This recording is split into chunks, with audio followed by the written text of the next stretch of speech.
It's no problem Okay, in my schedule, thank you. so we're okay. Great.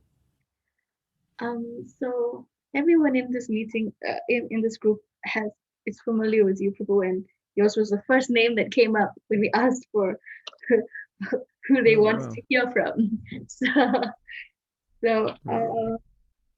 we've been studying through the Bhagavad Gita, the first six chapters, and just doing an overview of each chapter before we go deeper in it. And we were really hoping that you could give us some practical ideas of what practically Krishna is trying to tell us in those six chapters. Yeah. And I've also Uh-huh. asked our group to come prepared and armed with questions so we can make Okay. it interactive. I know that's how you like it. And So how we like the schedule is that we're going to go. I'm going to talk for how long? we said an hour and a half. We dedicated Hour an and a half for me talking or the total class? in total. We're flexible otherwise, Mahatma Prabhu, as you like. Okay. I think you may have more questions. And okay. So we're going to start now, or we're going to wait for people, or everybody's here, or. I think we can start. And those who'd like to put their videos on would be nice. And is everyone on Zoom, or is anyone listening on anywhere else? At this point, everyone's on Zoom. Okay. Namo Vishnupadaya Krishna Prasthaya Bhutale Srimate Bhakti Vedanta Shamaniti Namane Namaste Saraswati Deve Gauravani Pacharine Nirvisesa Sanyavari Paschatya Dasatarine Mukam Karoti Vachalam Pangulangayate Girim Yakrapatamaham Vande Sri Guru Dinatarinam Panchakalpatirubhischa Krapashinduvyavacha Patitanam Pavanebhyo Vaishnavebhyo Namo Namaha. So I'm going to make an assumption that everyone in this class is a devotee. Is that correct? And has some level of sadhana? Is that a correct assumption? Okay. So in meditating on what the Bhagavad Gita gives us, I have a couple thoughts. One thought is that Bhagavad Gita is nourishing, Bhagavad Gita will nourish our sadhana, nourish our bhakti. Bhagavad Gita will satisfy your intellect. Bhagavad Gita will give you stability. But Bhagavad Gita will help your chanting of japa. And I could go on for the next hour in explaining what Bhagavad Gita will give you, which maybe it's not apparent by reading it, because when you read it, you'll see, oh, it's teaching me this one thing in this verse or this chapter. It's teaching me three things. But it's teaching much more than those three things. It's And as I thought about what Bhagavad Gita is giving us and all the things it's giving us, I started looking at it in a maybe slightly different way than we normally look at it, and thinking the Bhagavad Gita will give us whatever we want and whatever we need if we approach it in that way. Have you ever had a problem and you opened Bhagavad Gita and there was the verse? It solved the problem, like some kind of Ouija board or some kind of mystic, whatever they call it, a tarot card or something. Just close your eyes, open the Gita, put your hand, there's the verse. Well, sometimes it's like that, and you think, well, how did that verse, why is it that that verse is so applicable to my problem? Probably if you didn't have the problem, you wouldn't think that verse was applicable to that specific problem. You wouldn't know it until you had it. And so as I was thinking about this, I was thinking whatever you need or whatever you want to get from the Bhagavad Gita, if you read the Bhagavad Gita in that context, that's what comes out of it. Does that make sense? So let's use an example. Some people are intellectual and they love philosophy, love to talk philosophy, especially people who don't like to do anything. They like to talk philosophy because you don't have to do anything, you just talk, right? Conceptualize, philosophize. It could mean this, it could mean that. I'm joking, but in a sense, philosophers are not generally the most active people in the world. They like to talk more than do often, right? They like to write books and look at things in 100 different ways, which is what Prabhupada wanted us to do. Part of what he wanted us to do was to look at the philosophy in millions of ways. But what I'm saying is, if you have that nature and you want to stimulate your intellect, then Bhagavad Gita will do that. It'll stimulate it, right? You can just go through it, discuss it, and read it every day the rest of your life. Discuss it, see a new point, read the same verse, see it a new way, discuss it, listen to the same a lecture on the same verse by 10 different devotees and get 10 different points of view on one verse. You could do that if that's what you want. And many of us like philosophy, and that's what, when we approach the Gita, it's kind of what we want to get from it, intellectual stimulation, because it's literature, isn't it? And you could say, oh, this chapter is the chapter on Gyan or Sankhya, but it's not. Any chapter, if that's what you want, we'll give it to you. You could say, oh, this is the verse here. This is Mamana Baba Bhakto. That's the verse. Think of me, become mine. That's the Bhakti verse. But if you want pure devotional service, you'll see every verse that way. And I'll give you an example. Sarvadhamam prityaja mamekam sharanam braja. Braja means to go, right? But the Rasika Vaishnavas will say, go where? Go to Braja. And they'll be thinking about the gopis in Braja by reading that verse. Isn't that interesting? So they'll get nourished in their particular rasa. They'll see it that way. Not that we would see it that way because we're not on that level, but that's how they'll see it. Isn't that interesting? Because that's what they need, that's what they want, that's what they get. Sometimes devotees will find that when they're in the muck, which is another way of saying in the modes. Prabhu, how do you feel today? I'm under the weather. How do you feel? I'm under the modes. What we used to say, how do you feel? And say, I'm moded out. Moded out basically means tamas, mostly tamaguna. Little rajas, mostly tamas.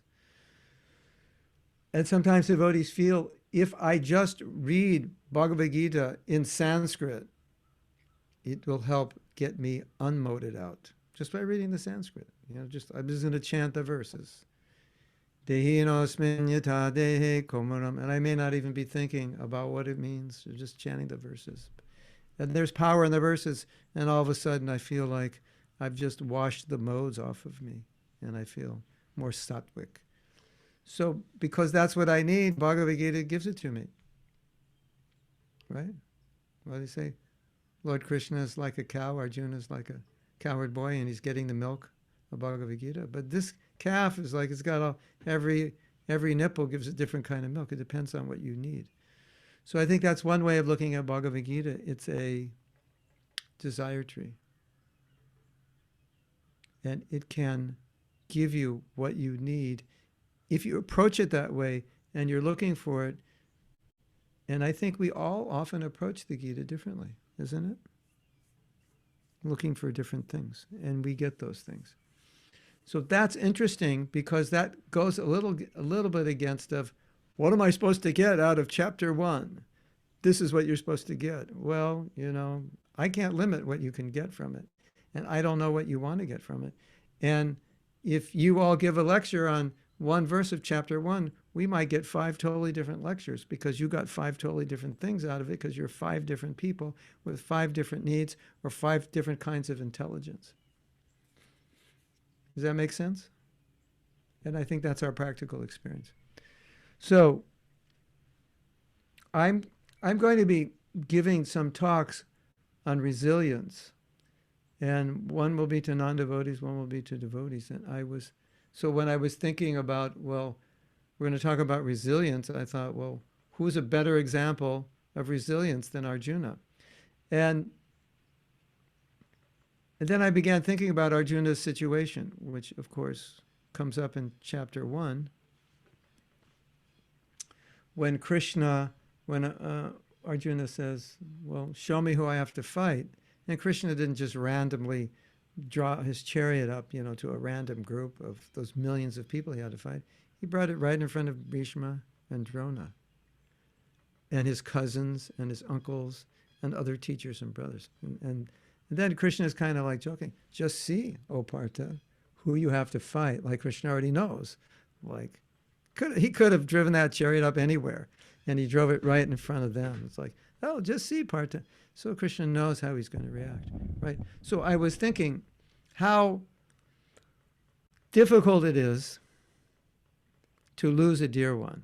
If you've lost a dear one, you know, and if you haven't, someday you will know. But you can imagine how difficult it is. And the more dear, the more difficult, right? But none of us, all of us are going to lose dear ones, but none of us will ever have to kill our dear ones. Never. That's not going to happen.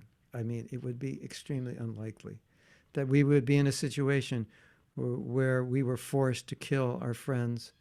Here's your high school teacher. Here's the gun. If you don't kill them, you'll be killed. And God is ordering you to kill your high school teacher. He's ordering you to kill your uncle. He's ordering you to kill your martial guru. He's ordering you to kill your cousins. He's ordering you to kill your grandfather. Okay, you think you have stress. All right, forget it. You don't have stress. That's stress. Like, what stress do you have? Oh, I'm so stressed out because I can't decide whether wear a green sari or a blue sari. Oh, I'm just total anxiety today. Yeah, that's, our stress. We're like, I'm going to be late for, this, all right, the world will still be there when you get there. So nobody can compare to the stress Arjuna is facing. There's no question. And, we all talk about coping.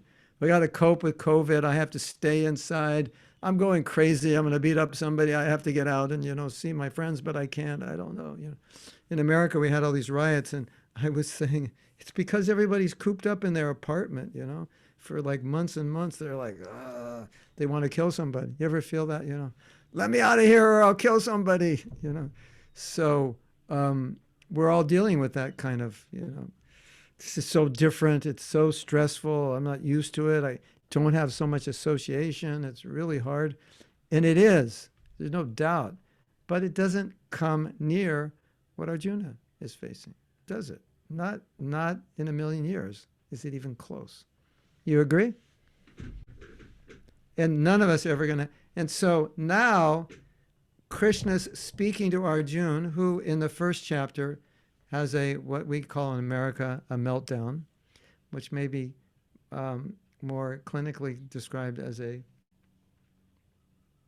nervous breakdown, basically. I mean, it looks like, I'm not a psychologist, but it looks like he's having a nervous breakdown. They're physical symptoms.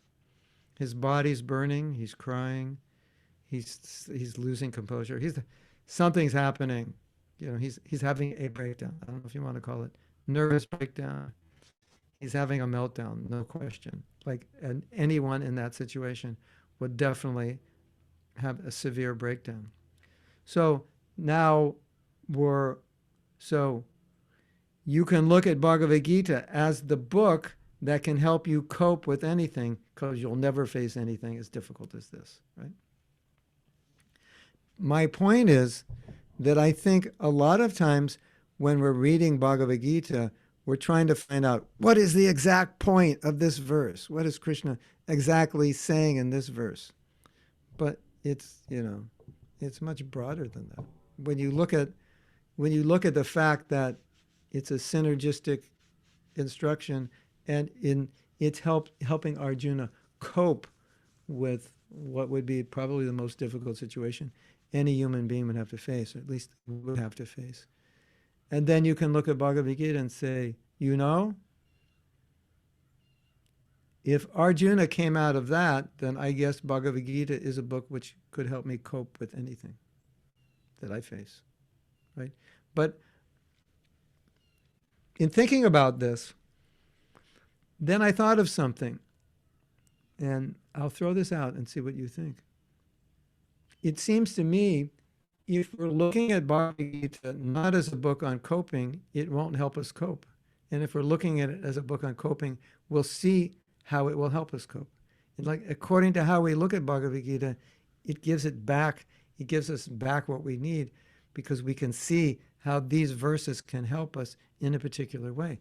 But often we don't, because we're looking for the exact philosophical. What does this mean? It must mean, there must be one thing it means, right?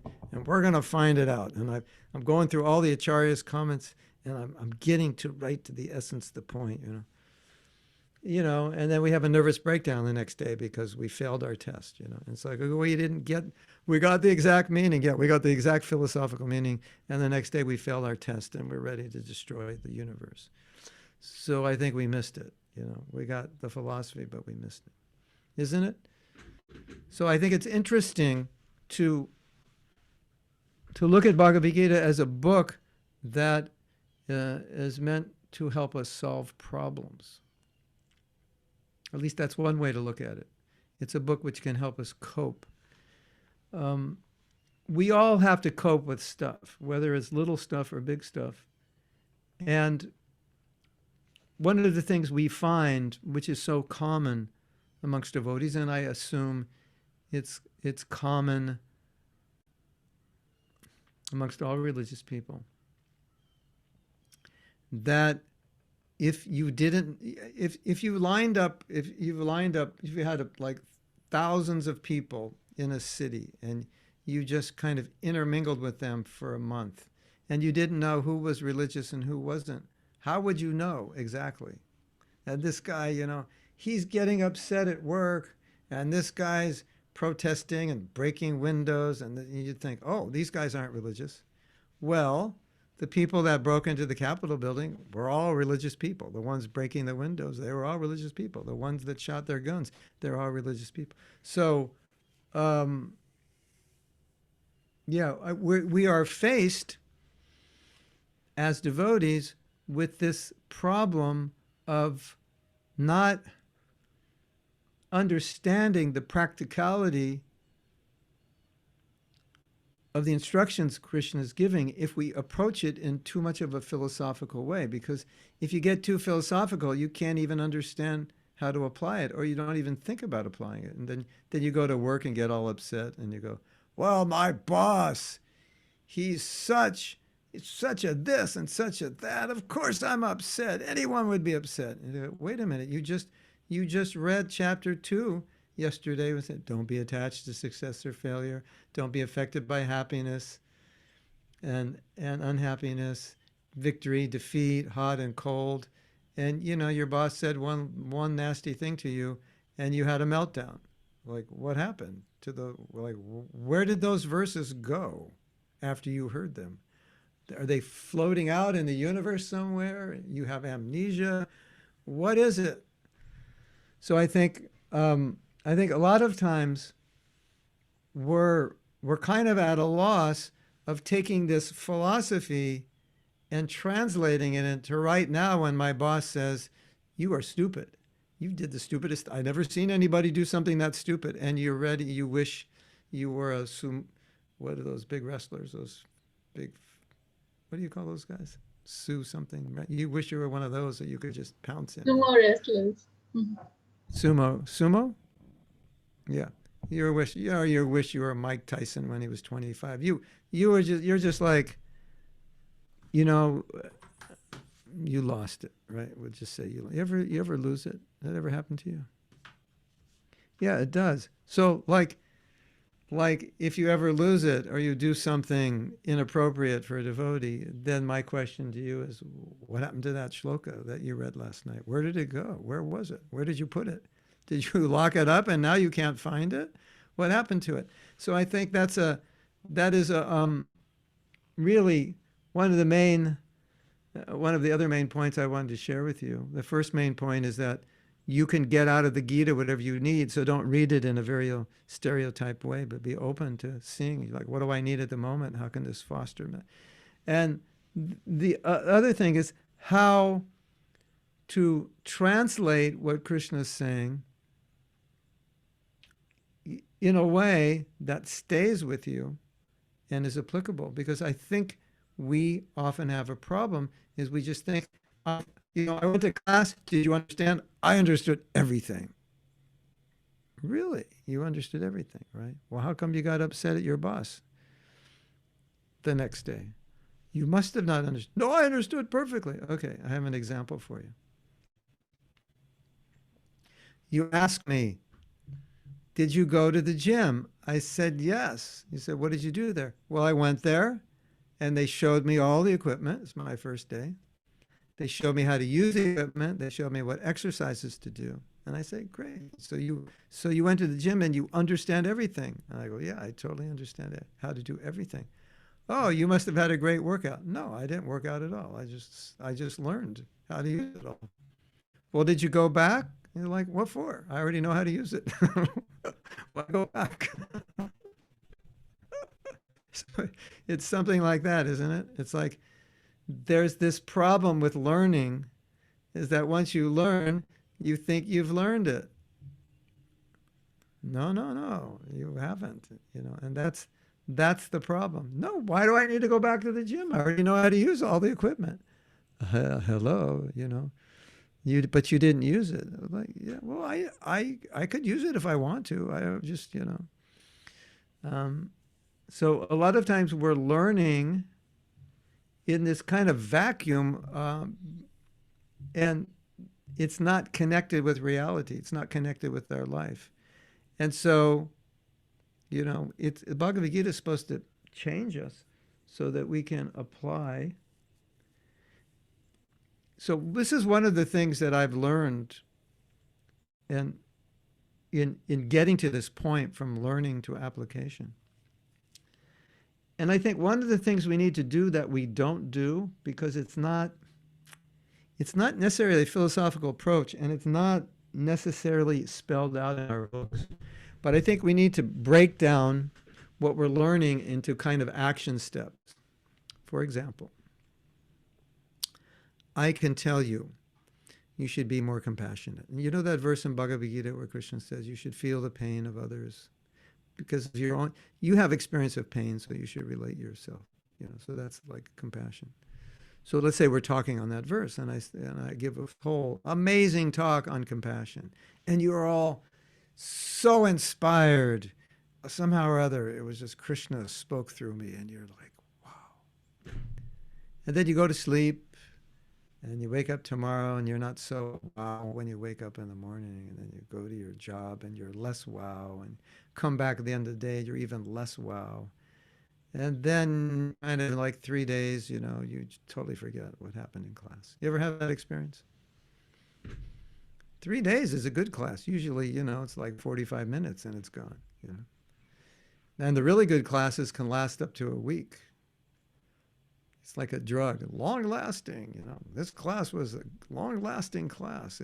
I actually was inspired for a week. So what's going on there? What's happening? I can't say specifically for everyone what's happening, but I can give you something that can help you. And I think one of the problems, and I think this is at least a problem for all of us at some point or another, we don't understand, we don't break things down practically. Like, what would that practically mean? If I hear the class tonight, I should be compassionate. What would that practically mean? What does it mean?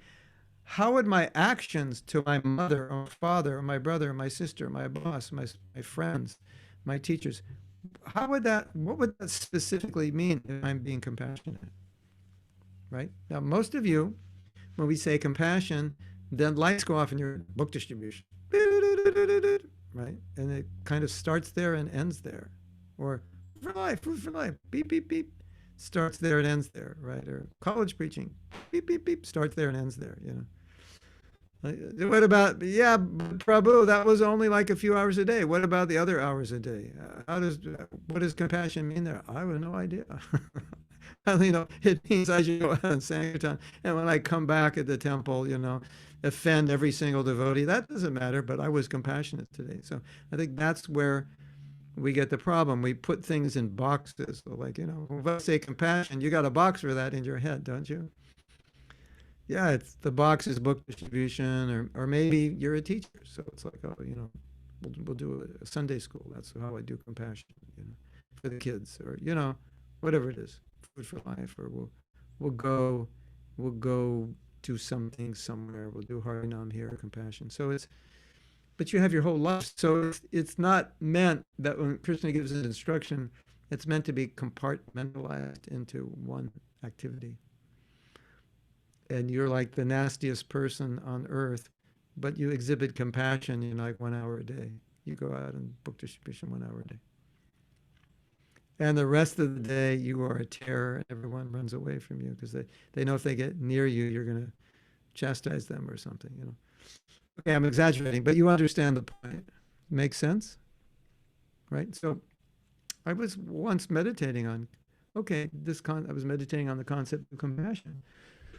So then I thought to myself, well, if we really want to get this, we have to strip it down into its component parts. What does it look like? Like if I'm actually compassionate, what does it look like? How do I see people?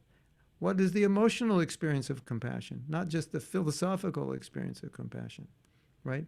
Or humility, like if I say be humble, then you're like, okay, let me practice. So when I go in the temple, it's like I go like this, right? And I see everybody, I go like that. And then I tell them, Prabhu, I'm lower than a blade of grass, or I'm a worm stool. And I go like that. And they go, I got it. I got it. Now I know what humility means. I mastered it, And I say, what does it feel like? What does humility feel like to you?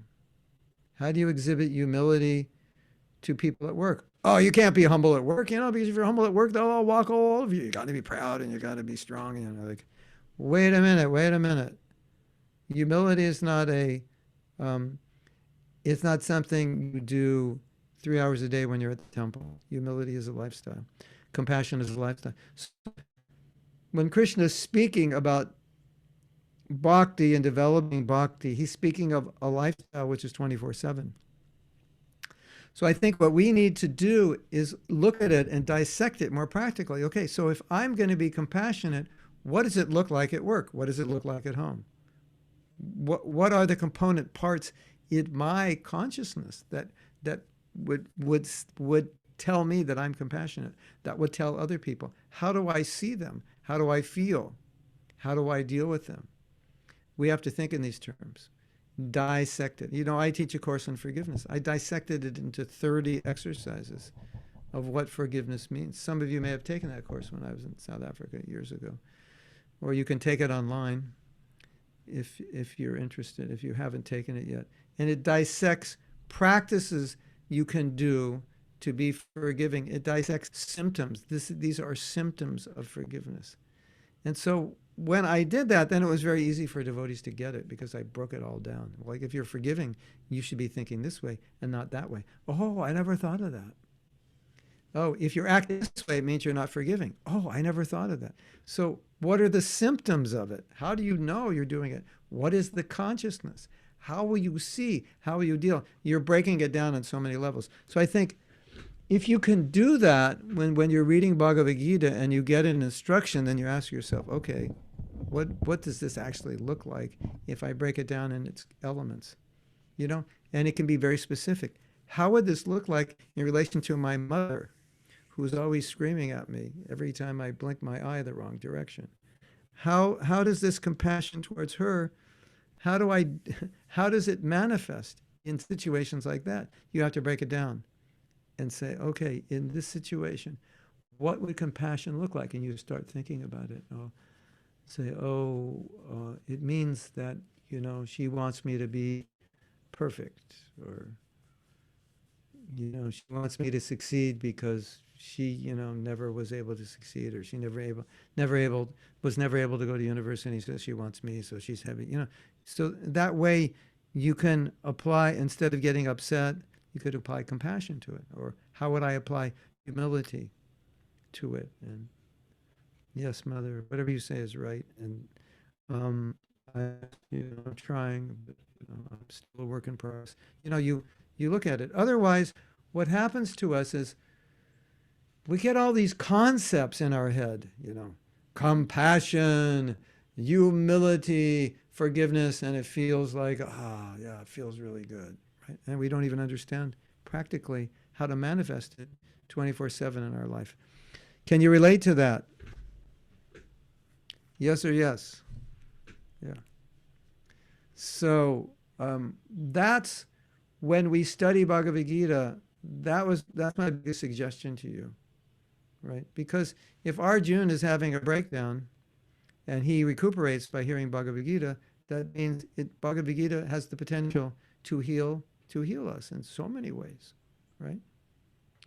But I think we have to understand that that's what it can do, and we have to be able to look at what it's asking us to do and reflect on how we can do that or how we can do it better. Now,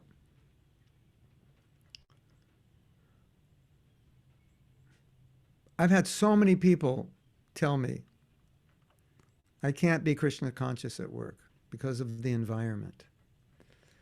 I've had so many people say I can't be humble at work because if I am, people will walk all over me. Now, imagine you were in a meeting with Krishna. Would you tell him that? Would you have the nerve to tell Krishna, your Bhagavad Gita is, it's great, but it's totally impractical in the workplace. It's like I couldn't. That humility stuff doesn't work. That compassion stuff, oh, come on. If I do that at work, forget it. I'll be like jelly. I'll just, fall apart. So that means we don't understand what Krishna's saying. Maybe we have material ideas of compassion, misapplication of a compassion, humility, and so forth. And Krishna's not going to say, well, actually, I just spoke Bhagavad Gita, so you could do those things when you're at the temple. So, when you're at the temple, be humble. When you're at the temple, be compassionate. But when you go out in the world, obviously, you can't do that. Of course, Krishna didn't say that. So because Krishna didn't say that, then he means that we're meant to apply these things to everyone in every situation, 24/7.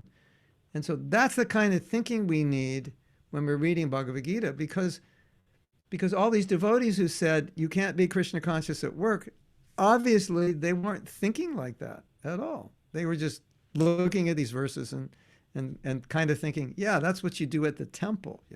You're surrendered, you're humble, you're compassionate with the devotees, you do service, you have the right attitude, and you go out in the world and you just become like a tiger or a lion and just get them, go out there and achieve and succeed.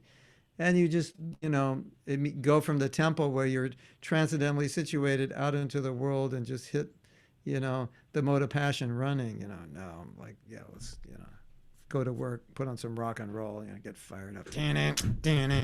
Okay, now I'm ready, get that mode of passion. I can do anything. That's not the goal of Krishna consciousness. And we're not meant to live this kind of schizophrenic existence where we're one person at the temple and another person in the world, right? And it's very easy to fall into that, isn't it? Like we're all transcendental schizophrenics, it's like, and that's not what Krishna was preaching in the Gita by any means. No way.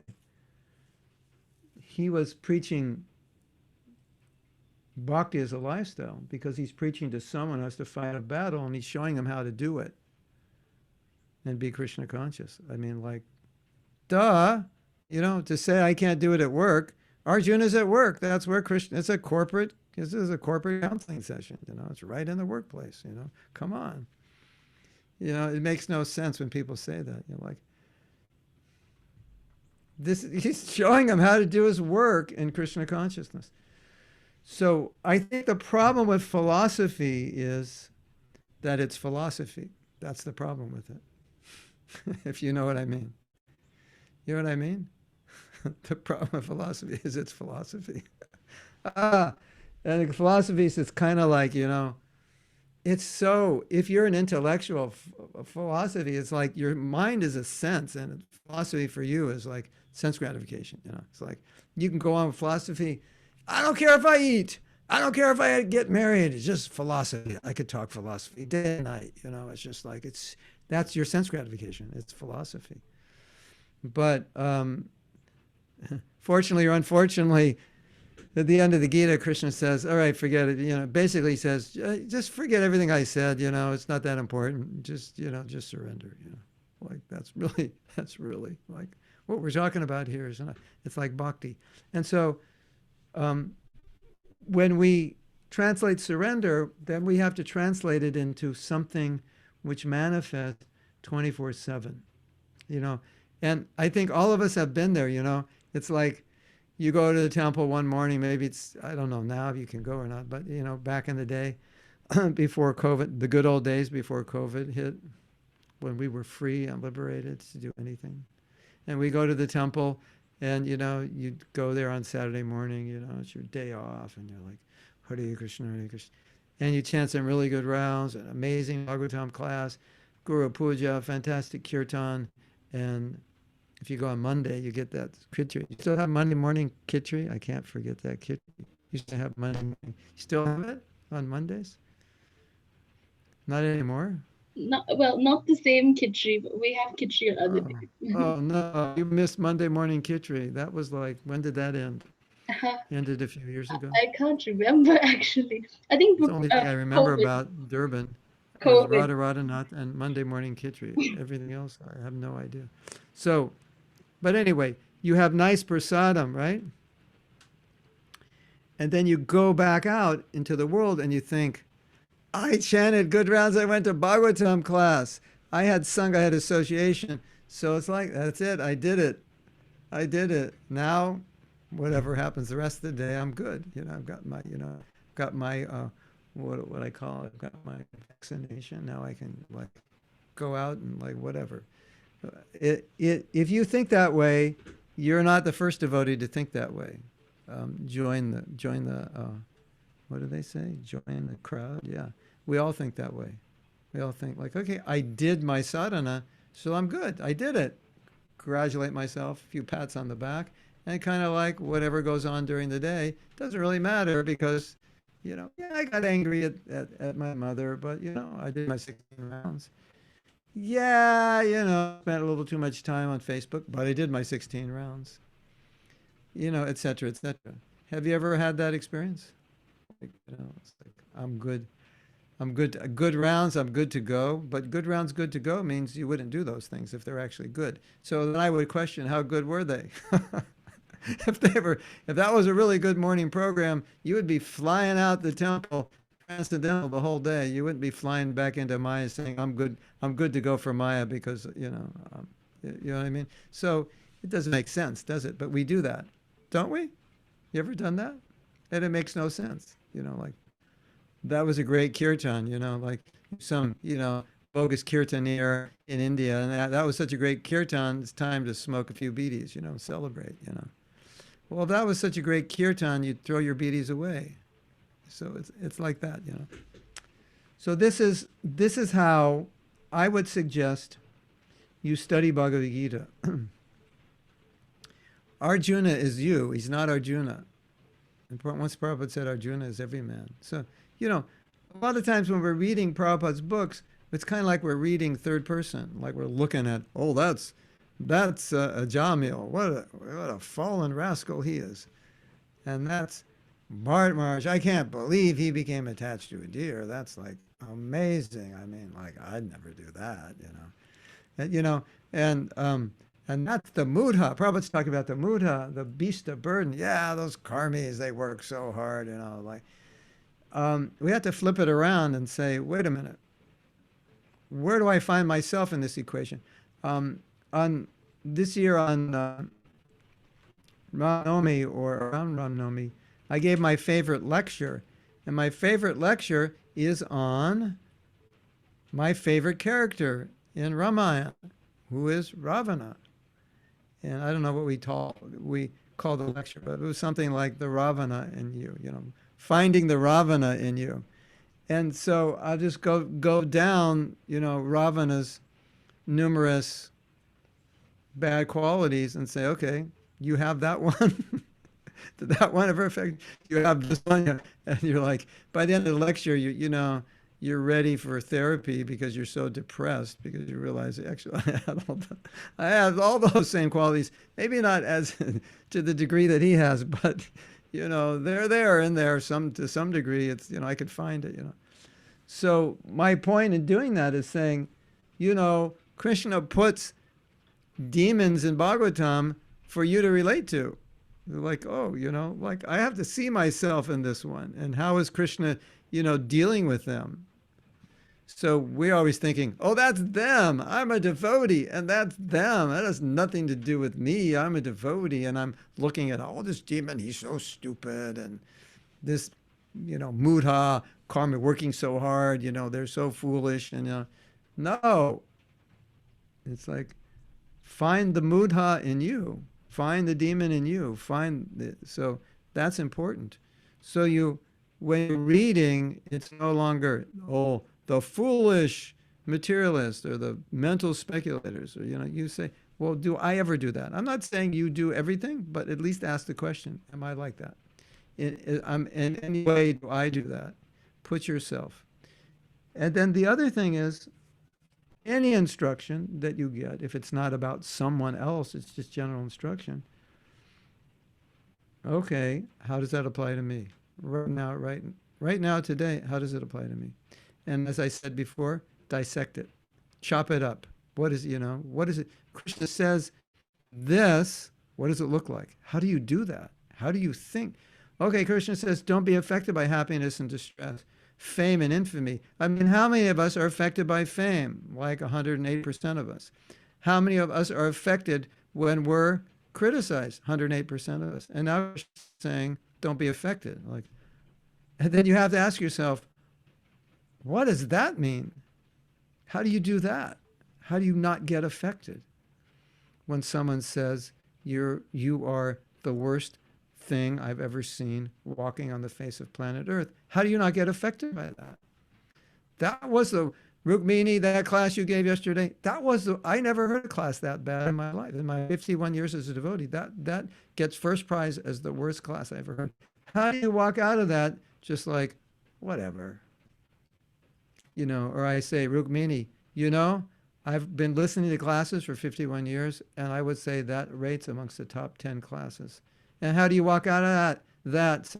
Whatever. You're just kind. Or, I don't know what you've been smoking this morning, but, and how do you walk out and just totally forget it? You don't even remember that I ever said that. It's just, how do you do that? These are the kinds of questions we have to ask ourselves. Like, how am I supposed to do? Krishna is saying, don't be affected. What is the mindset? What is the realization? How do I look at the world? How do I see myself in a way that I'm not going to be affected by these things? That's what we're supposed to be doing. Because if we don't, you know what happens. You sit down there and we say, okay, Radha Vinod, Bhakti and Radha Vinod, we want you to give class on this, not affected by fame and infamy. And you're like, you study it, you look at all the Shastra, you get it down and you give the amazing class. And then after the class, someone says, Radha Vinod, that class was amazing. And you're like, whoo, you're flying on the moon right now, After you gave the class, you understood it. We've all been there. We've all done that, and if you haven't been there and done that, you will. And it's like, I gave the class and not one drop of it actually went in my consciousness in a way that I could apply it. That's what we want to avoid. Because otherwise, it's like, like Prabhupada says, armchair philosopher, intellectual gymnastics, it's like we understand it. I was told by a devotee, one of the best things I want to share with you, especially if you're ever going to teach. And this wasn't even from a devotee, although it's totally in line with our philosophy. And as Rabindra Swarup said, sometimes you hear things from outside world that point to what's inside us that we didn't notice, or we didn't notice in the way that they noticed it. And of course, in our philosophy is, you don't just act, you don't just teach, but you act. And talk about us was glorified. You're the you're not only the teacher of the name, but you're the acharya. You live it. So this devotee said that he had learned from one speaker who said his philosophy was, don't teach it if you don't live it. And I thought, wow, that's beautiful. Like Mahatma Gandhi couldn't tell that child not to eat sugar for a week because he was eating sugar. So that idea. So, that's the beauty. If you have to give a class, it's like, oh my God, this class is about the exact thing I don't do, and I don't know how to do it. Now, okay, you better do it this week because you're giving a class next week. So I thought that was great. And on the flip side of that, one of the most painful experiences I have ever had in my life is what I call the hypocrite, what should we call it? The hypocrites and I'll just call it the hypocrite experience.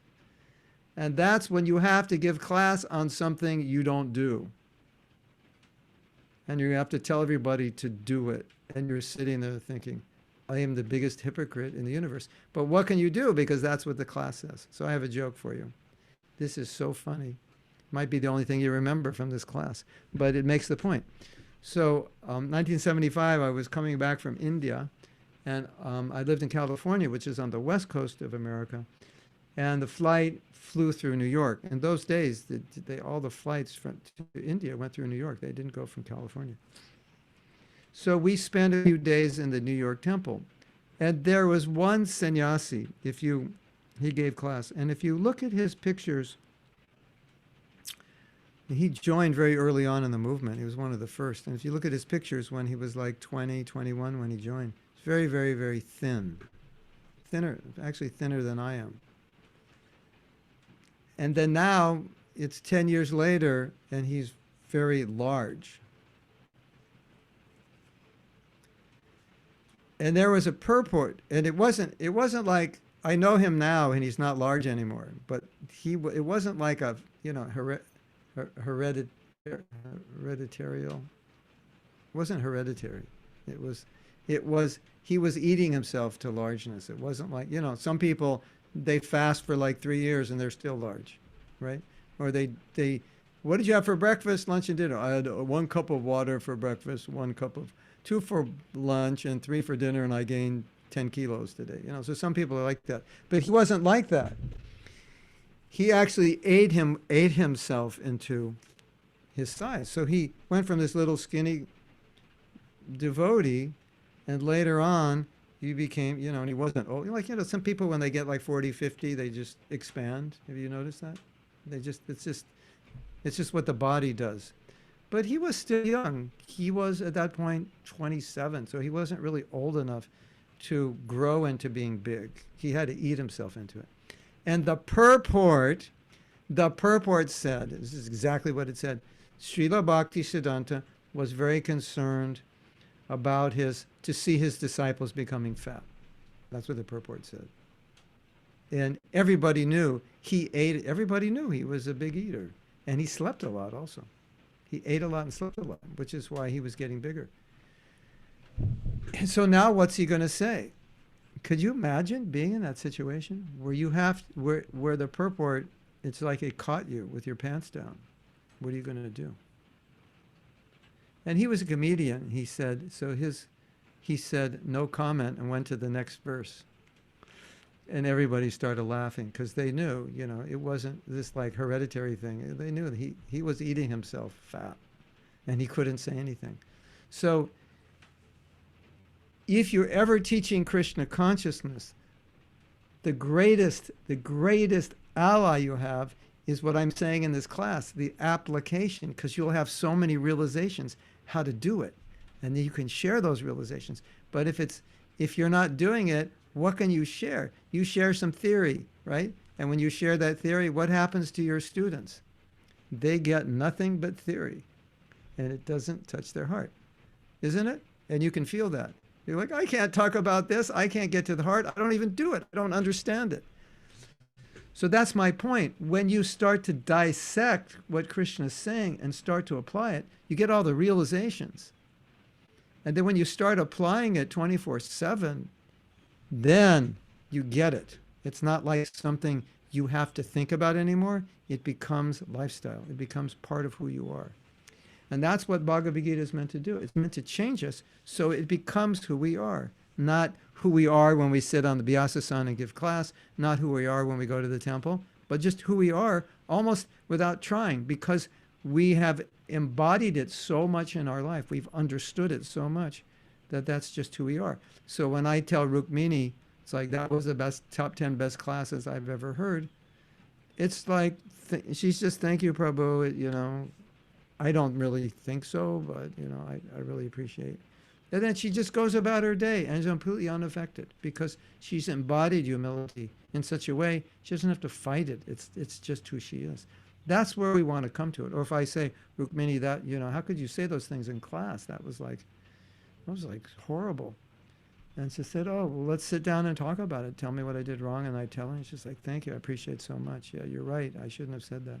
And then that's it. She's just happy that she was corrected and she won't do it again. And she's not the whole day going, oh, I'm the worst thing that God ever created. How will I face the world today? That was so embarrassing. I'm so, and go into this whole thing. She's just embodied humility in such a way that it's like, yeah, that's good. Thank you. I appreciate it. And then she goes on her day and she's totally unaffected. That's where we want to get to, where it becomes part of who we are. That's what we're trying to do when we're reading, to imbibe this in a way so understood so deeply and applied so well that we have so many realizations about it that it just becomes who we are. So that's my big spiel for today. That's what I wanted to say. So you have a big job ahead of you now in this Gita session. Okay, we'll call this class, Don't Be an Armchair Philosopher. Okay, that'll be the title for it.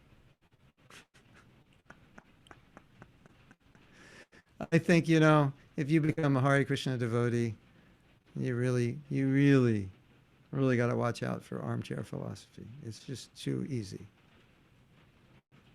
Especially if you go to VIHE, or MIHE, then that's like you got armchair philosophy on steroids because you don't have to do anything. It's just philosophy, just talk philosophy and think, like I'm becoming Krishna conscious because I understand all these things. Of course, that's part of the process. I don't want to minimize hearing and understanding philosophy. That's not the point. We should. But that's the big challenge, right? And a lot of devotees will do Bhakti Shastri and they'll come back like on fire. But if they didn't imbibe it deeply enough, it'll get lost. I have, I always say, when Maya attacks, you forget all your shlokas. Because you don't need them. Because you want to enjoy Maya. Why do you need shlokas when you want to enjoy Maya, right? Shlokas are irrelevant. But when you want to be Krishna conscious, you remember all the shlokas, right? Because you need them.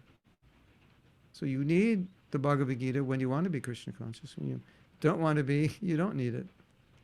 Correct? Makes sense?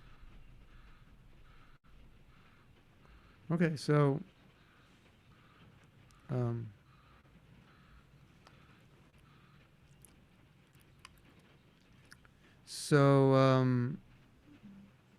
yeah, so you have some questions. I'm looking at the chat now.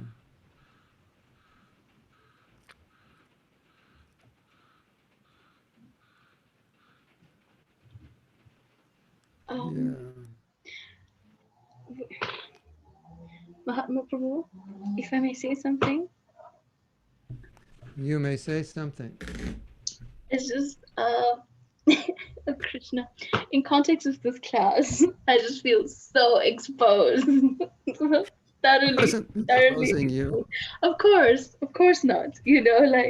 But I feel like it's just because we've been trying so hard to understand these chapters, and it's just they failed horrendously, and I'm just like, my goal in trying to get these chapters in my head was like, if I could just see the thread, if I could why doesn't Krishna just say what he wants to say? Why does he make it so complicated? Like, and Karuna and I just wound ourselves up in such a mess, not knowing what's going on. And it's just so hard. Like, because I mean, the book club is not, it's not a stand up and deliver class. We all come together to try to understand, you know. So, and then you give this session, and it's totally exposing. And so, what I Well, want to know is isn't there, is there, am I supposed to understand the thread? Is it important? Because yeah. some part of Well, me has just struggled with this, with the Bhagavad Gita. it's a Like, good it's a good question. It's a good question. And I want to share my realization of this. When the VIHE started, and the teachers were studying the commentaries of the Bhagavad Gita, which is very analytical, you know, what each section of the Gita means, each chapter means. And and when I was first exposed to it, I said, wait a minute, this is not the way Prabhupada taught it. But it's the way, it's the way you should teach it in an educational format if you really want to analyze the Gita. But it wasn't the way that Prabhupada taught it. Now, I was having a discussion with a devotee about something really interesting, which is 1866, just surrender unto me. And when Lord Chaitanya was speaking with Ramananda Roy was, Lord Chaitanya is saying, what's the highest? And he's saying, well, Varnashram, then Karma Yoga, and Lord Chaitanya is saying, say more. Keeps going on. And then he gets to Sarva Dharma Prityaja, and you think, ta-da, jackpot, he hit it. And Lord Chaitanya says, say more. Like, say more. Why? Because in the analytical context, Sarva Dharma just means give up Varnashram. And, okay, so you have to say more after that, right? Give up Varnashram? Is that all you're saying? That's the goal of life? Obviously not. But if you analyze it from Prabhupada's perspective, that verse is like, give your life to Krishna. The 6 symptoms of surrender, Sharanagati, Bhaktivinoda Thakur's songs. It's totally different, right? Garuda Prabhu, he wrote his Bhagavad Gita. And he gave a talk at Bhaktivedanta Manor to answer the question, why did you dare write another Bhagavad Gita when Prabhupada already wrote one? And he said, this is the gist of what he said. He said, the Bhagavad Gita is a progression up to surrender. And Prabhupada did not do that progression. He got you to surrender basically in like the first part of the 2nd chapter, more or less. He didn't take it in that theoretical conceptual context. He just said, okay, I don't know how many days you have to live, but you made it this far to the 2nd chapter, so I'm just going to give it to you right now. Just like get all the fluff out of the way. And then as you go through the Gita, if you go through it analytically, like you're saying, you can do it, but when you get into the purports, it kind of melts it all into one khichdi. It's always like, Prabhupada talks about Buddha Yoga, Karma Yoga, Bhakti Yoga. It's like, for him, it's like all the same, just like, chant Hare Krishna. Prabhupada, what does Karma Yoga mean? Just chant Hare Krishna. What does Bhakti Yoga mean? Just chant Hare Krishna.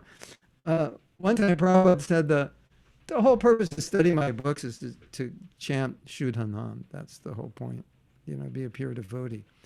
So I think I don't think what you're saying is wrong, because it will satisfy us intellectually to understand Krishna, because you understand Krishna's mind also by analyzing, so it's kind of stimulating, like what Krishna's saying, and it's so interesting. But you always have to understand it's taking him a while to get Arjuna to surrender, so he's got to go through all this stuff, right?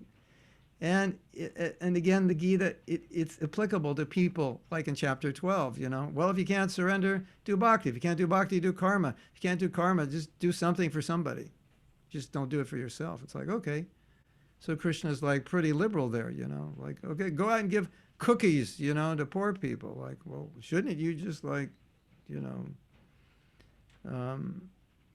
chant your rounds. Yeah, but I don't have attraction. Yeah, I give cookies to hungry dogs. That's the best I can do, right? But at least I'm not eating the cookies. It's something, So I'm following Krishna's instructions. But when you understand the thread and where it's going, what Prabhupada's trying to give, you see that he just gave it right away. And so Garuda Prabhu said, well, I want to give a Bhagavad Gita that takes you up to surrender, all the stages that brings you to bhakti. I wanted, because that's how basically Krishna's doing it. And here we are studying Bhagavad Gita, and we're already at 1866 already, right? So it's kind of more of a, it has to be seen on those two levels. Well, I'm already at 1866.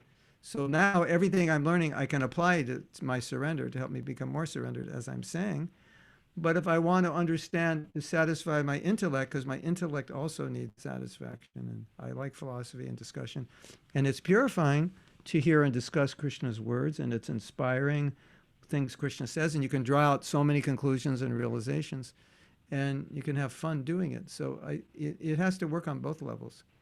But if it just works on one level, then you'll be thinking like you think, why isn't Krishna, if he just wants us to surrender, why didn't he just say it? Well, that's the way he needs to say it to Arjuna and so many other people.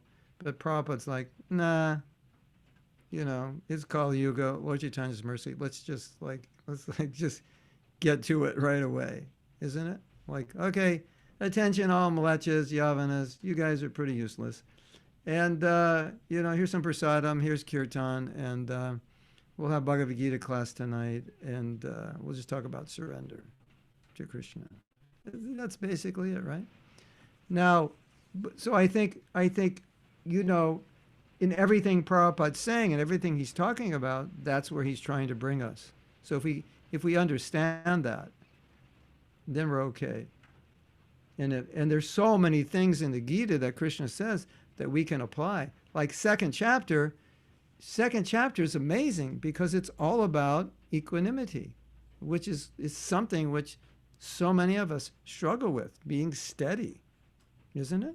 Steadiness is difficult. Being responsible, not being affected by what's going on with COVID. So, we're also in our, even though we're at 1866, we're still struggling, with 214, 213, we're still struggling with that same stuff. Still trying to figure out, like, I'm really not my body, I'm looking in the mirror every day and like, it seems like I'm my body, Really seems like my body when I'm eating nice prasadam, doesn't it? So I'm still struggling with, so that stuff is also applicable. Because I've seen, in my own work, I've seen so many devotees struggling, just being so affected by what's going on in their lives. And then I go to second chapter. I said, you remember the second chapter? Happiness and distress, loss or gain, victory, defeat, equilibrium. And it's like, I totally forgot in the moment because I'm so upset about what's happening. So there is relevancy to all of that. It's helping us refine or make it easier to get to 1866. Because if you're not, how can you be Krishna conscious if you're not stable? And that's what Krishna says. This will qualify you. If you're not up and down, you're qualified for liberation. How are you going to be qualified if you're a yo-yo? How are you doing today? I'm doing great. Next day, how are you doing? Oh, it's horrible. I hate everybody. I hate everything. Next day, how's it going? It's okay, not bad. And you're like doing the yo-yo. How are you going to be Krishna conscious? So it's very applicable.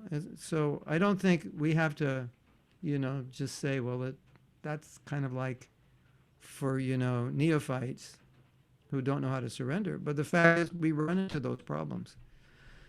So those instructions are very, very powerful and very, very useful. But they're all in what's the context? The context is I need to be steady so I can get to help me in 1866. Right? So, if you put everything in that way, then it works. And that's exactly how Prabhupada puts it in that context. But if you go to like the VIHE and intellectual analytical, which is why people go there, which is, I don't know nowadays, but back in the like 80s and 90s, it was a real high intellectual environment in Vrindavan. If you know, really study. Let's really look at the Gita in ways we've never seen it. Let's read all the commentaries, and they're like nuances and details, and it's just super intellectually stimulating and satisfying, and it does absorb you in Krishna consciousness. So you know, we have to address both the head and the heart. So that's, I think, if you balance both of those, you know, a lot of philosophy, satisfy the intellect, a lot to talk about, a lot to think about, and also application. Okay, let's get real here. You know, okay, here's the verse. Krishna says, "Don't become affected by happiness and distress." Are you ever affected by it? Why are you affected? How does this harm you? What are you thinking when you're affected? What do you need to think to not be affected? How do you need to relate to people to not, you know, like that kind of discussion. It has to go together. Otherwise, in my opinion, it's out of balance.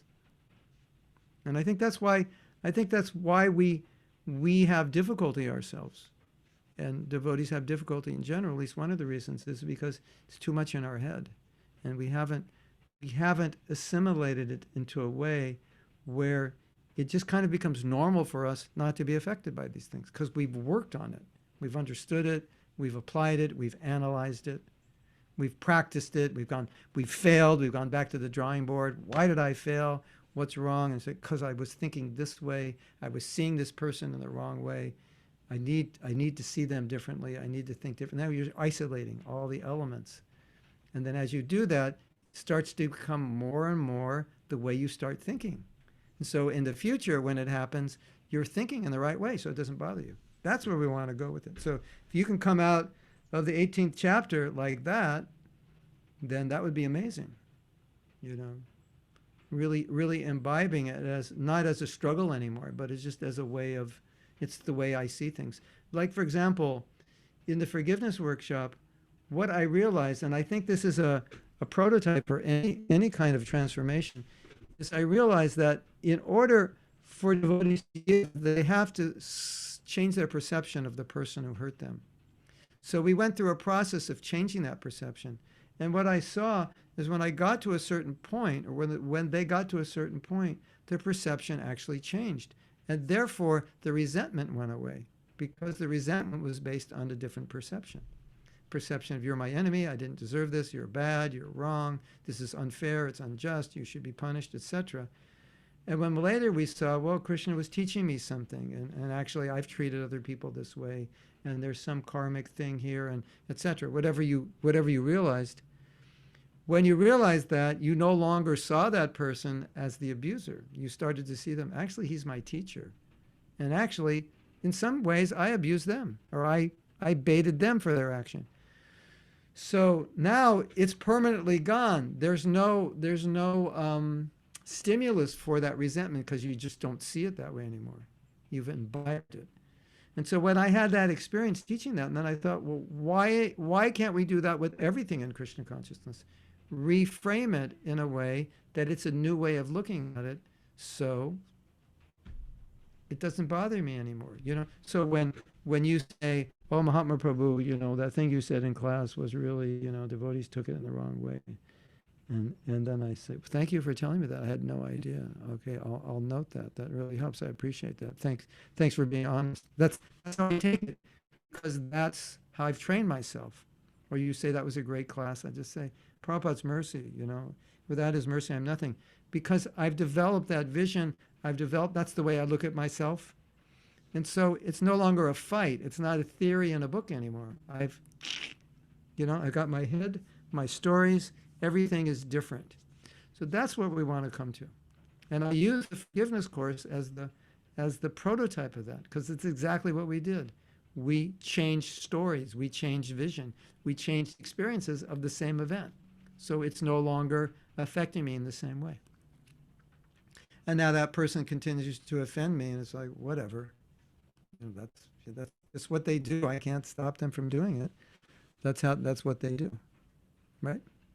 I feel bad for them that they need to do that, but and then it's amazing. But that's what happened, and it happened to all the students who went through the course and who actually forgave. It never came back. It was never a problem because they don't see it the same way. They don't feel it the same way. So if we could get that way into all these different aspects of Krishna consciousness. So our life would be amazing. And when we teach, then we'll be teaching from that platform of realization, and it'll be more powerful, or extremely powerful. You know, how can you give a powerful class on forgiveness if you've got like 20 people you can't stand? You wish weren't alive. You can't. It doesn't work. And everyone will know it. Even though the class is perfect philosophically, no one's going to feel it. You won't be able to move people. So it's not only good for us, but it's good for other people, because when they're around us, they'll experience, you know, when I'm around you, I see how people deal with you, and it doesn't bother you. You know, I can see that. I can, you know, I appreciate that. I'm feeling like I want to be like that also. They'll feel that way. Right? Does that make sense? So like the world it's a balance, you know, you got to have head and heart. They go together. If you can't just have heart, then it's like there's no philosophy there. There's no guideline. But if you just have guidelines and no heart, then it's all theoretical. So, you know, like the head's like the blueprint, and then the heart is like the guy's constructing it. You know, you need both. You need both in balance. Sometimes a little more head is better. Sometimes, you know, sometimes you're getting too emotional. You need more head. Sometimes you're not emotional enough. You're not feeling it. You know, someone's suffering, you don't feel it. You're all alone. Well, you're not the body, Prabhu. You shouldn't be suffering. You know, just, you know, no, you need to feel this person's really suffering. So, you know, there's a balance. Sometimes a little more, sometimes a little less. But so it's not bad. Prabhupada's given us so many books. Obviously, he wants us to talk philosophy, analyze it, and, you know, but he definitely expected us to imbibe it. And it starts here. It starts in the head. It's not going to generally, you know, it only starts in the heart when you're in the presence of a pure devotee, generally. It's just like it bypasses the head and you're just like, boom, you know, and you feel it and it changes you. But in ordinary life, it starts in the head. You have to learn it, understand it. And I've found also that in being able to do something, if I clearly understand why it should be done, the importance of it, how it should be done, then that's the beginning to start changing my perception and my experience of it. You know, why is humility important? Like, I don't want to be humble. It's not fun. I like it when people glorify me. But then when you understand the whole philosophy of Krishna consciousness and how humility is the essence and how that pleases Krishna, and you can't get Krishna if you're not humble, all of a sudden, this desire to be humble becomes stronger because of the knowledge. And then you start analyzing it. What does it mean? How do I act? How should I feel? How can I control this desire to be honored? Oh, it's just, you know, it's really Krishna's mercy on you. It's not you. And you understand all these things. And that understanding helps a lot. Especially, you know, when people glorify you, you immediately, in your head, you go to, this is Prabhupada's knowledge, and I'm just speaking it. It's not me. So you have these reference points to keep you grounded. So the knowledge is important. But you have to have the heart. You have to actually feel that humility. Otherwise, it's like, if it's only in your head and you're not feeling it, you haven't really gotten it. Yeah, I understand it, but, you know, you ever hear someone say, or maybe you've said this, yeah, you know, I heard the class and it was really good, and yeah, I understand it, but, you know, I just like it when people glorify me. That's the problem right there. So we want to get beyond that problem. Can you relate to that? Yeah, I know, you know, when people correct me, I shouldn't get upset, and I know, I understand, they're just trying to help me, and, you know, I really need to look at my faults, but it makes me feel so bad. It's so hard for me, you know, I hate myself when they say that, you know. So then it's not in the heart yet, and we have to work. We know we have work to do, but that's where we want to get to. So it's like, yeah, I understand, and yeah, I feel. Ta-da! Congratulations. You made it. Realize knowledge. I know it and I feel it. It's like, no, the conditioned souls are suffering, but when you actually feel it, you're out there doing something, right? Otherwise, you're just talking about how we need to be compassionate.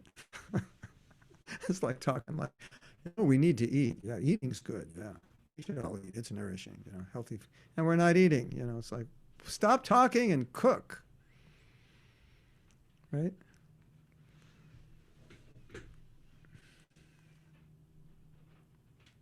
we just had this amazing class on the importance of exercise. Did you exercise? Well, I'm thinking about it. I mean, it was inspiring. I mean, I understand it. I understand why it's good. You know, you need to sweat. You need this and that. What do they call that? The heart's beating. You need the cardiovascular exercise. And yeah, I understand it completely. Well, what are you going to do about it? Well, you know, I'm thinking about it. You know, it's like, yeah. No, it can't be like that. It's good. No, this is good. So now I'm not thinking about it. I'm thinking about how I'm going to do it. I'm making the plan, right? That's the idea. Did you ever think about doing something and never did it? Yeah, Prabhu, like every 3 minutes I do, you know. So, so Krishna consciousness means, sattva guna means I think about it and then I do it. Tamaguna is like, yeah, you know, I do it, but you know 108 excuses. And Rajaguna is you do it if it feels like, if you feel like it, and if it's got some benefit for you. If you don't feel like it, you don't do it. So you want to be sattvic, because sattvic is when you understand what to do. You're like, this is good, and you do it. That's sattva guna. So if you're a major procrastinator, you need some elevation from ignorance to, you need to douse some goodness on your to-do list. Because ignorance is great. The great procrastinator is coming from ignorance.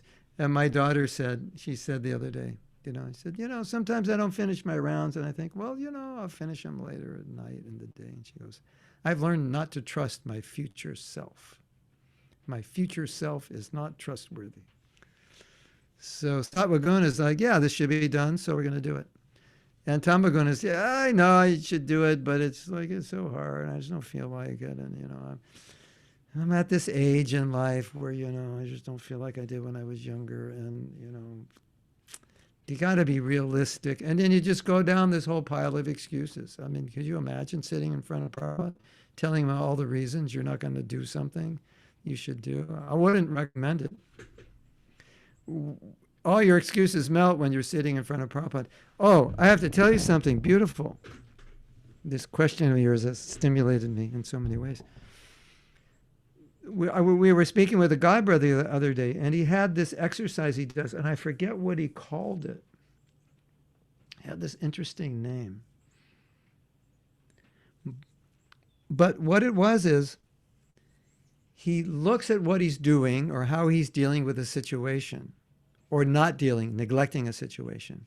And then he says, if I had to sit in front of Prabhupada and tell him, this is what I did, or this is what I didn't do, what would he say?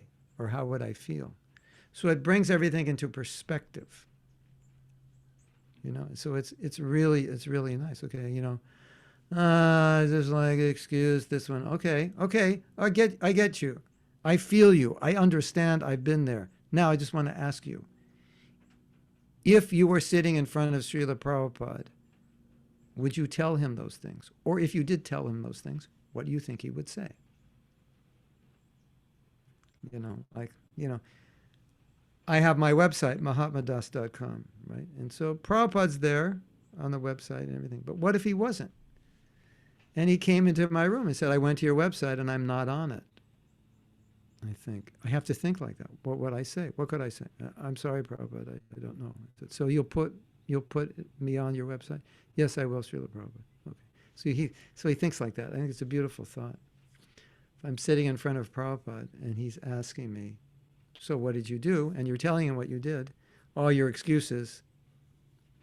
You'll realize at that point, no, I don't want to tell Prabhupada those excuses, because those excuses, as all excuses are, or generally are lame. You know what lame excuse means? It's like there's no substance to it. Most excuses have no substance. Some do. Some are circumstantial, you can't avoid. But most of them are lame. They're just laziness. Irresponsibility. So that's a good practice for all of you. If you're ever making a lame excuse, just imagine, now I'm sitting in front of Prabhupada, telling him this excuse. And I think the first thing you probably will think is, I don't want to sit in front of Prabhupada with this excuse because he's going to know it's stupid. And if you think it's a good excuse or you're not sure, just imagine sitting in front of Prabhupada and thinking, what do I think he would say? And if you don't know, ask a Prabhupada disciple. If you told Prabhupada this, what do you think he would say? And he might go, oh my God, I would never tell him that. Or if he did, he would take a hammer and hit me in the head. Or maybe he would say, no, he would understand. Maybe it's not an excuse. Maybe it's real. Maybe he would understand that you're having trouble. So it doesn't always work against you, but it's a nice exercise.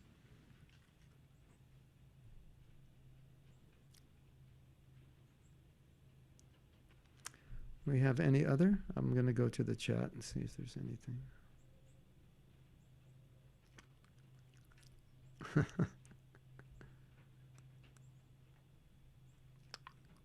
We have. Can I read the question? Do you want to choose the questions, Rukmini? Or you want me to? You go ahead. I don't want to be short for someone's questions not chosen. I'd rather you choose it. I'm just kind of going down. Kind of going down. We have a question from Nilan. In the chapters of the Bhagavad-gita, there are 2 chapters called Karma Yoga. Yeah, 3 and 5, Karma Yoga. Action and Krishna consciousness. And we even had a deep and interesting session on chapter 5 that really got us questioning and challenging our broad Gita understanding. Why is such an emphasis put on karma? And what should we learn from it? Well, I'll give you my understanding. This is my analysis. Okay, now we're going to be armchair philosophers. I'm going to give you my analysis because I have to admit I have incredible capacity for analyzing to the minutia. And it's just in my ripe old age I've realized that if I'm going to analyze, I should also analyze how to practice it. But as conditioned souls, we've come to the world to seek our treasures. And seeking our treasures means we're seeking some kind of happiness from gratifying one of the 5 or 6 senses. The mind is the 6th. We'll say we are seeking our pleasures by gratifying one of the 6 senses. But the problem is our constitutional position is we're servant. So we are totally now alienated from ourself as a person searching for gratification when actually their constitutional position is to serve. So it doesn't get any more paradoxical than this, does it? And what is everybody doing? Rush hour. What are they rushing for? Rushing to work to make money. What do they need money for? To satisfy themselves. Well, you need money to feed yourself and take care of your family, but also you need money. Why? Ultimately, after the bills are paid, so you can enjoy yourself or get the nice house and pay the bills on it. So that's basically the condition of everyone, which we know. We see that every day. So the irony is, and the difficulty for Krishna is, Krishna's thinking, like, how am I going to get you from 1 to 10? Because right now you're at 1, which is me, me, me, me, me, me. And I want to get you to 10, which is me, me, me, me. How am I going to get you there? Well, karma yoga is one of the ways. It's like, okay, you like to cook, cook for me. You like to sing, sing for me. You like to paint, paint for me. You like to dance, dance for me. So it's like you can't just go from 1 to 10. Just surrender to me. Give up everything. Okay, some people do that, but generally, it's a gradual process. So even for us as devotees, it's so important for us to do what we're inspired to do, to act according to our nature. So it's kind of almost like a varnashram ladder, stepping stone that Krishna's saying. He's trying to get us to stop doing things for ourselves and start doing things for him. And so karma yoga is a less abrupt process. And karma yoga is also good Because anyone coming to the temple, you can say, hey, can you help me? And he says, sure. And he's like, here's a broom. Could you sweep over here? And I'll sweep over there. Sure. He doesn't have to chant Hare Krishna, doesn't have to go to Mangal Arti, doesn't have to do anything. And now he's engaged in karma yoga. But to do bhakti, well, you have to follow some principles, right? So karma is like, there's less principles to follow. Just like, here's the broom. Now you're doing karma yoga. Oh, and by the way, there's a Krishna's temple. And just think of you're cleaning for Krishna. You go, okay, I could do that. There you are. Karma yoga, initiated into karma yoga with a broom and one thought that it's for Krishna. So Krishna's trying to turn us away from selfishness, right? Because we're so selfish. And so that's the whole process of purification. And then what's the goal? Aishlishava parvatam panastumam. Krishna, whatever you want, I'm your slave. You beat me up, whatever, it doesn't matter. Your happiness is my happiness. That's it. So that's where we're trying to go from trying to be number one, everything for me, to everything for Krishna, his humble servant. Whatever makes you happy makes me happy. So karma yoga is like a transitionary way to do that. And engaging in service is powerful, isn't it? And then, as I said, and Krishna said, okay, if you're like an atheist or anti-religious, or you don't have faith in me, or you just don't have faith in karma yoga, then just like serve other people. Just don't be selfish. So he's trying to turn us around. So at least, go, be a welfare worker. That's, we look at welfare and say, yeah, but it's mundane welfare. And it's true. It's mundane. It's not ultimately beneficial for people. But the fact is the people doing it are giving up, they're making some sacrifice, and that's purifying. And that's what Krishna is trying to help us do. Is that okay as an answer? It better be, because that's the answer I have. So I don't want to say it's the only answer, but it's an answer. And that's how I have analyzed it in my life.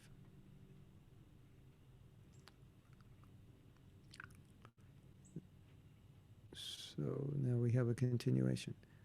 Maybe I've already answered it. From what I know, the study of the Gita is generally divided into 3 parts of 6 chapters.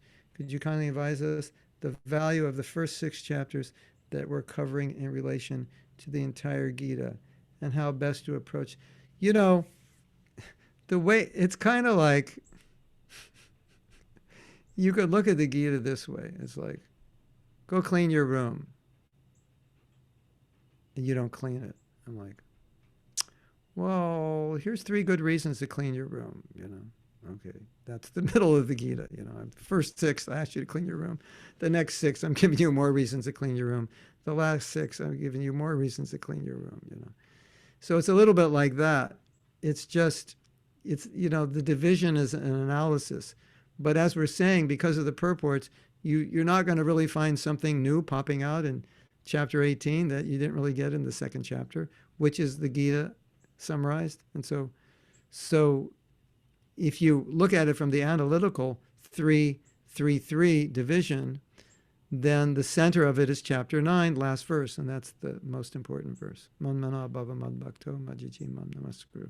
So it doesn't even take 1866 to get you there. You get there by the middle of 9. But really, if you study Prabhupada's purports, you get there way before 9:30. You really do. You get there really early on. So it's just, it's a structural, analytical, divided into 3, this and that. And it's good for the jnanis. If you have a brain like that likes to analyze, then, studying in this way is good for analytical people, because it fulfills that need to analyze and philosophize and see things from nuances. I was once at a class, Bhaktivedanta Purna Swami was giving classes in Mayapur. Like, the classes were like 2 hours every morning, and then 2 hours every evening.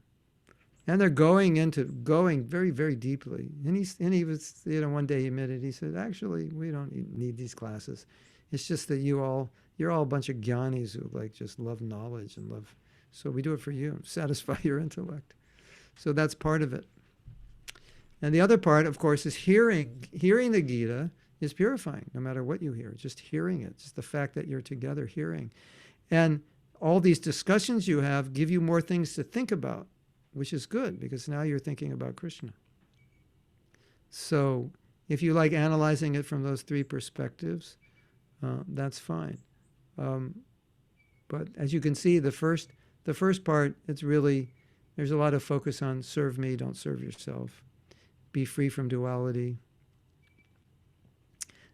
Surrender to a guru. Be humble, like that. You're part and parcel of me. Control your senses. It's a lot of foundational knowledge upon which you base your spiritual life. All these are foundational principles. So that's one way of looking at the first six. There's lots of foundation there upon which to build your spiritual life. Is that okay? I mean, it's an answer. Something. So, any other questions? Or did the clock strike midnight and it's time to end? Our hour and a half is up. It just did actually, but well, I don't know what to say, Prabhu. This class was just like, wow. Like, really, like, I feel like now we have to go back and start again. Well, you already analyzed it, so you covered the analytical part. So now you can go into the heart more. Yeah, that would be, and also because it's an overview and we will be going back anyway. Yeah, but it is, I mean, time is up. I know that everybody would have had some questions. However, I feel like from what you were saying, probably all our questions will get revamped also. So, Okay. Well, if you have more, we can do something again.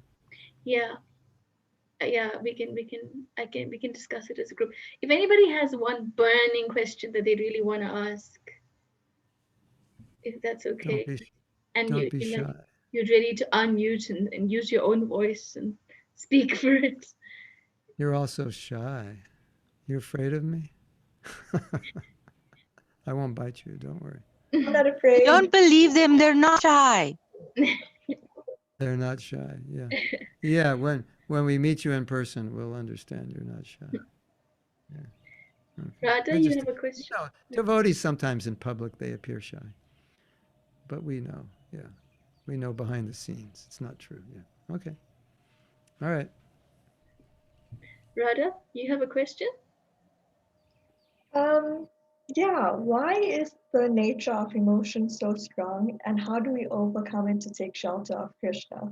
Should we feel our emotions as deeply as we do to get past them, or should we try to detach from them? Well, this question is easy for me to answer because I'm a man. And half the men don't even know they have emotions. So they're not so affected by it because they're all in their head half the time. Well, I think it's good to remember.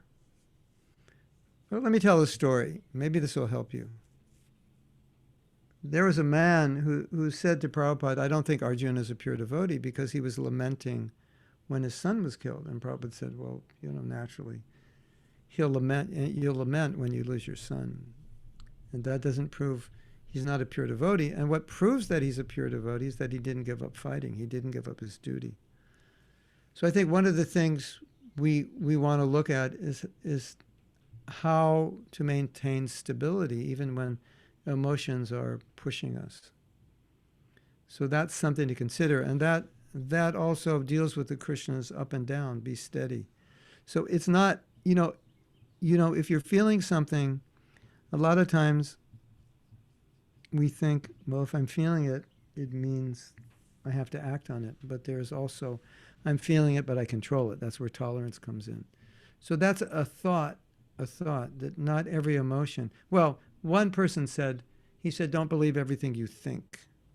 And I expanded that, don't believe everything you feel as true. Because, whatever you feel seems to be true, isn't it?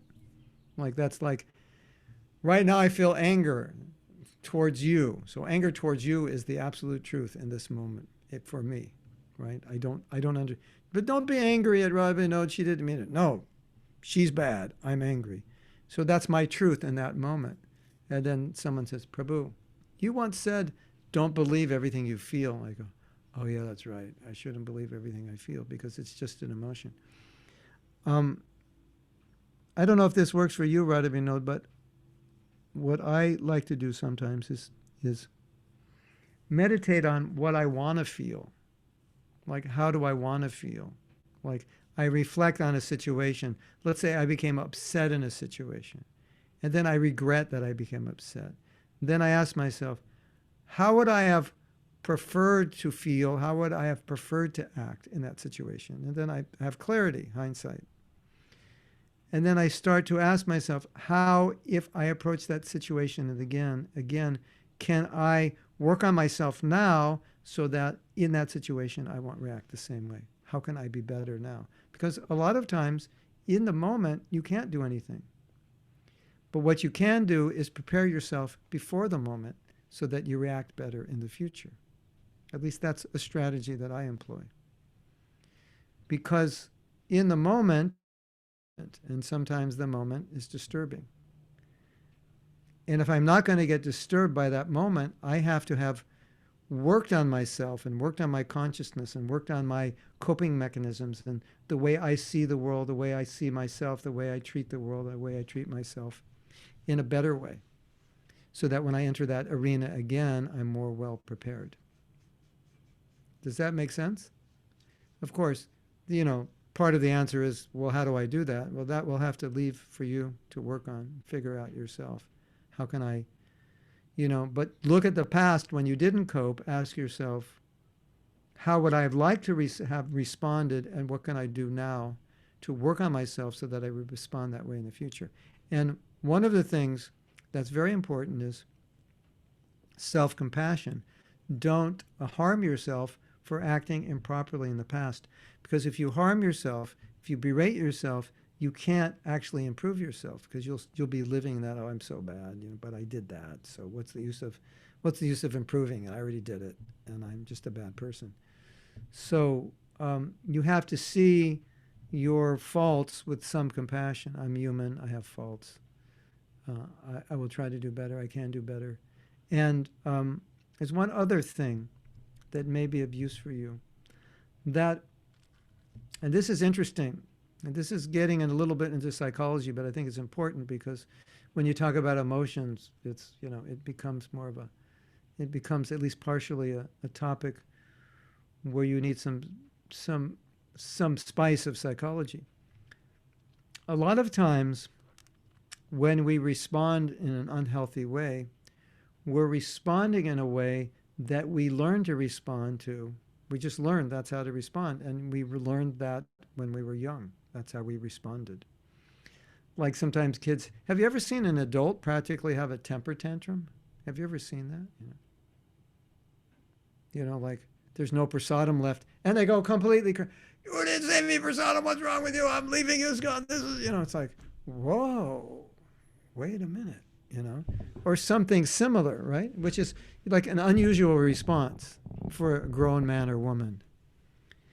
And what they're actually doing is going back and responding the way they did as a child when they had similar situations. Like, they come home and their brothers ate everything and there was nothing for dinner. And it's kind of like they're evolving back into the little boy to that event, and they're responding. And that's why you see sometimes people, when, they go through something and it's like really small, right? And they're telling you what it was like. And you're like, but, it was just that somebody said, you can't do this now. Yeah, but that means this. And, and I've been through this my whole life. And actually it means this. And you're like, no, it doesn't mean that. It just means that they were busy at that point and they couldn't do it. So you have this whole history that one event becomes a catalyst for, and then all of a sudden all that hurt and pain you experienced earlier in your life, you're responding from there rather than responding from the 20 or 25 or 30 or 35 or 45 or 50-year-old, 60 or 70 or 80 or 90 or 100-year-old person you are in the present moment, but you're responding from this little girl or boy who was hurt when they were 12 years old, and you're saying the exact same things you said. So that's something that I think is very important for us to consider, because sometimes you're going to catch yourself making excuses, complaining, acting very immaturely, and if you start putting it together, you'll realize, oh, that's what I did when I was a kid, and I'm still hurt by that experience, and this present experience has what's the word I'm using? Let's say it's become a catalyst for arousing that pain, and so what's coming out is I'm not really describing exactly what happened. I'm describing my hurt from all these years that's built up. And I've dealt with devotees like that, and they're describing a situation, and in my mind I'm thinking, but what you're describing didn't happen. That's not what happened. It was just, there was this situation, and we couldn't go here, and we had to go here. And they give you a whole story, but its story is based on, it's a life story of bad experiences they had, and it's interpreted that way. And therefore there's this emotional response. And so they're having trauma about something that's not traumatic, and everybody's trying to understand, why are they traumatized by this? Because they were traumatized by something else. And this has stimulated that memory, and their coping mechanism is, that's how they cope, because that's how they coped as a kid. They did their tantrum or whatever they did, and that's what they're doing now. And they don't realize it. So that's a psychological perspective on. And so what you want to do, if you can relate to that, and unfortunately practically everybody has had some situation as a kid that has caused them to cope in some unhealthy way unless they've dealt with it. So what you want to do when that happens is you just have to remind yourself, I am 24 years old, I'm not 7. And right now, I think I'm acting like a 7-year-old. Like when you start making all those excuses, well, I just can't do it because it's, and he doesn't like me. And you go, and you stop yourself and you go, wait a minute. As an adult, what would I say to that kid who's making those excuses? I would say, it's okay, don't worry, we can get through this, it's not that bad. That's what I should be saying to that little kid in me who's making all these stupid excuses and getting all emotional and stressed and so forth. So it's important to know that you have another self that's stronger, much stronger than that little kid. But you have to be compassionate to that little kid. Okay, I understand. I know, it's been tough. You had a tough life and everything, but let's look at it. Let's see how we can get through this. And then you come into the present moment, because in the present moment you can deal with it. And if you're dealing with it from the past, you can't deal with it because you're too young to deal with it. And that's why people break down sometimes over things that aren't that really difficult, because they're coming at it from the little child, and the little child can't deal with it. They never could. Does that make sense? I don't want this to be a therapy session or anything, but it's if you see that little child coming up, and I've seen it in myself, especially when I was a younger devotee, and I would just be like really hurt or make excuses or just not, like, let me think of an example of that. It was more like I can't do this, and I have all these reasons not to do it. But it was just like the little kid whining, basically. It's hard, takes too long, that devotee doesn't like me, It's like I was like a 7-year-old whining. And at some point in my life, I realized, oh, there's this 7-year-old whining kid who likes to make excuses why he can't do things. And so I got rid of him. And that was the best thing I ever did in my life, is get rid of that 7-year-old whining kid. And I don't think any of you have ever seen me whining about something is too difficult or too troublesome, or too many people have too many problems, they're coming to me, or this or that. You never see me doing that, because that kid's gone. But if that kid was there, you'd see me. This, that, these devotees, and blah, blah, blah, and ISKCON this, and leaders that, and I'll just be like, complaining endlessly, but that's the little kid. Now, here's where it gets interesting. Some people have the 7-year-old kid espousing philosophy, and they're not espousing philosophy. They're whining and complaining as 7-year-olds, but they give it names. I don't want to offend anybody, so I won't give it names. But there are names of certain concepts that people are propounding that are not philosophical ideas. They're whining little kids who can't stand authority, who are criticizing, tearing down authority. And it's so obvious to anyone who understands psychology that this is not a philosophical issue. This is an emotional issue. These people are unhealthy. They have unresolved issues with authority, and they can't deal with it. And anyone who's in a position of authority, they'll pull down. What to speak of when they become guru, then they become the demon of the universe for those people.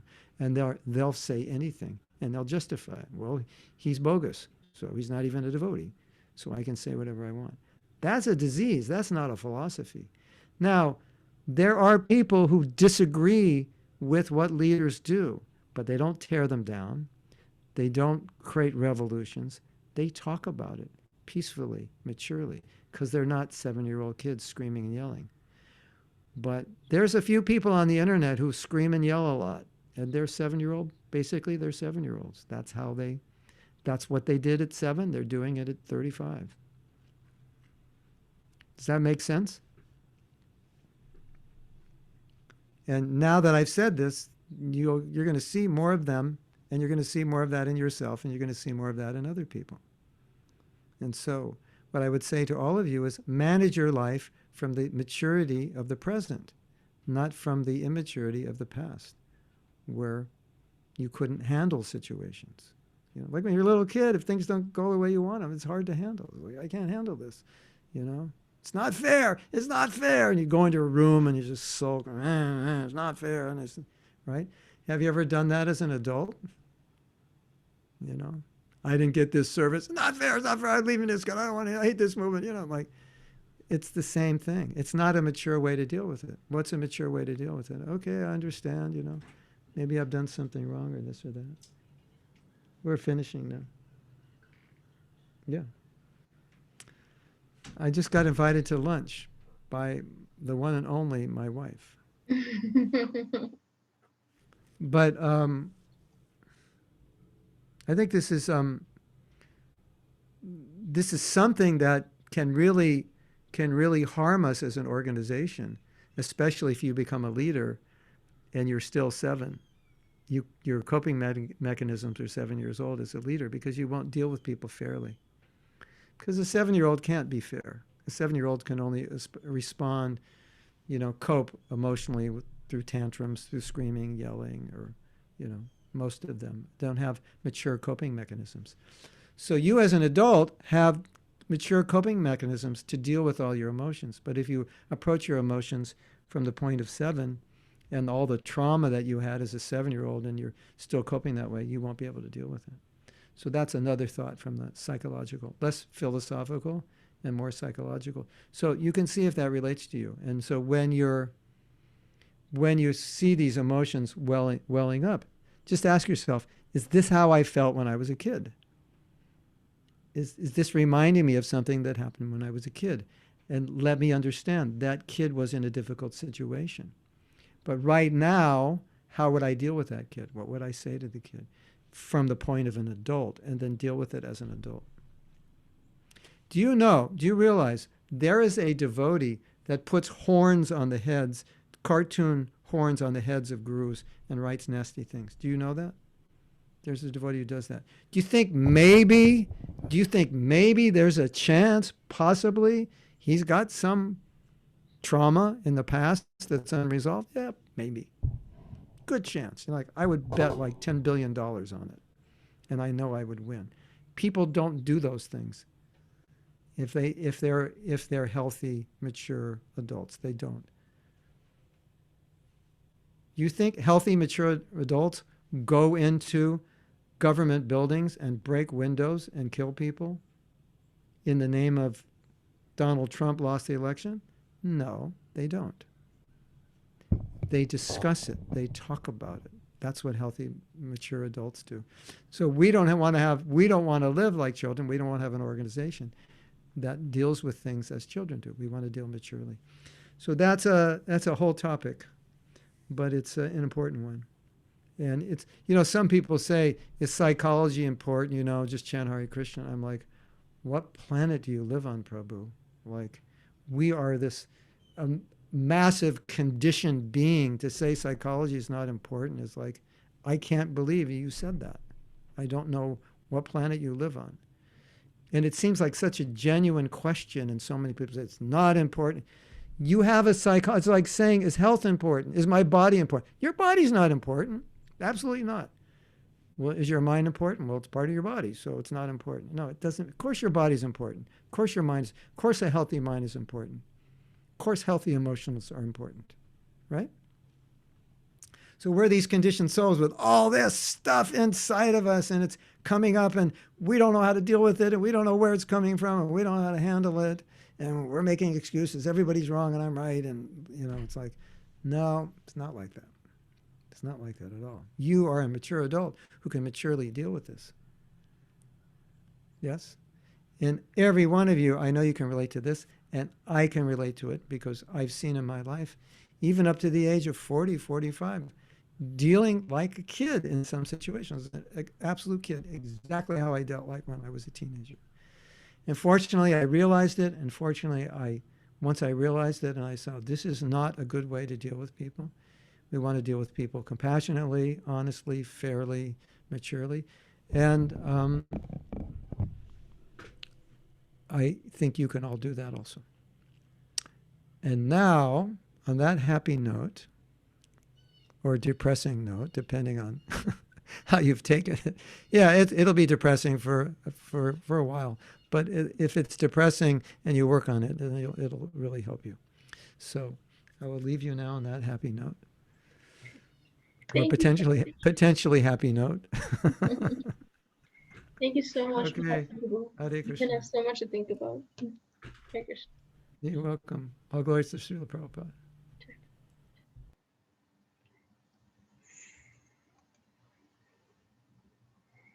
Yo. We're going to start again on chapter 1. So I think I've decided I'll be taking Mon Vrat permanently since I'm